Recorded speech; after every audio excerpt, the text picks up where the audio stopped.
publié ce matin et c'est l'heure du journal des médias de Julien Pichenet. Et un mot d'abord des audiences, et c'est la série de France 2 qui était en tête des premières. Ouais, 4 millions de téléspectateurs pour Meurtre au paradis, mais c'est M6 qui finit en tête des cibles, les jeunes, les ménagères de moins de 50 ans avec Marie au premier regard en légère hausse hier soir.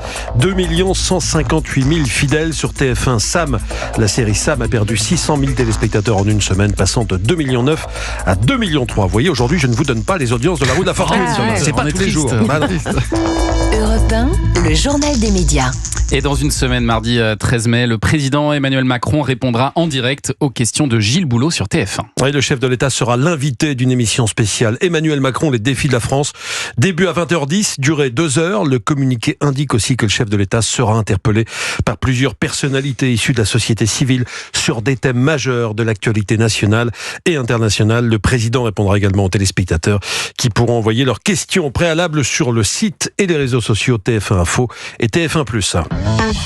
Et on continue avec une information donc exclusive signée Culture Média. La boîte de production d'Arthur va bientôt lancer encore un nouveau jeu. Il s'appellera Intuition et il sera présenté par, quand on parle de jeu, quand on parle de France Télévisions, par Cyril Ferraud. Bien sûr. Anissa Haddadi, un point pour Anissa. Oui, encore un jeu pour Cyril Ferraud. Donc, et en ce qui concerne le principe, il faudra se laisser guider par son intuition, comme le titre l'indique, afin d'évaluer les choses. Par exemple, évaluer le nombre de bonbons contenus dans un paquet, ou alors le rire d'Anissa Haddadi, combien de décibels, ce genre de questions. Il y a 2 épisodes de ce jeu Prime Time qui devraient être testés la saison prochaine sur France 2. Donc.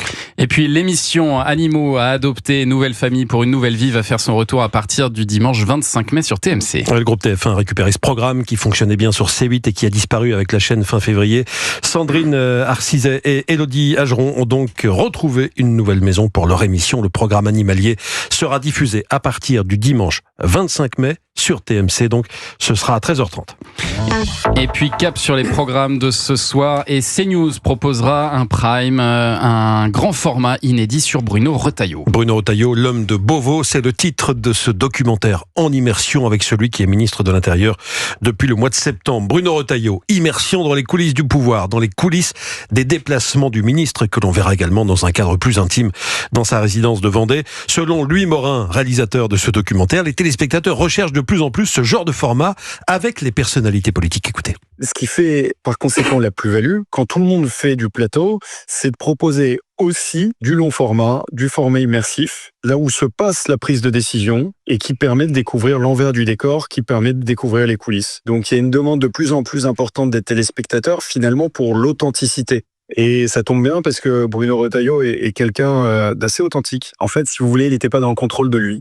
Et je crois que c'est ça que recherchent aujourd'hui les téléspectateurs. Louis Morin, réalisateur de Bruno Retailleau, l'homme de Beauvau, ce soir à 21h sur CNews. Je précise que Louis Morin sera tout à l'heure l'invité d'Europe 1 13h avec Céline Géraud. Et puis en face, ce soir, France 2 proposera une série documentaire intitulée 1939-1945 et le monde bascule. Il y a quelques jours des 80 ans du 8 mai 1945 qui marque la fin de la Seconde Guerre mondiale en Europe.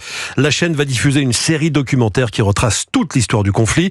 Il y aura 4 épisodes. Le sujet a été maintes fois traité, déjà que ce soit dans des documentaires ou dans des films. Michael Gamersrani, réalisateur et auteur de la série documentaire, a donc souhaité raconter ce conflit total sous une autre forme.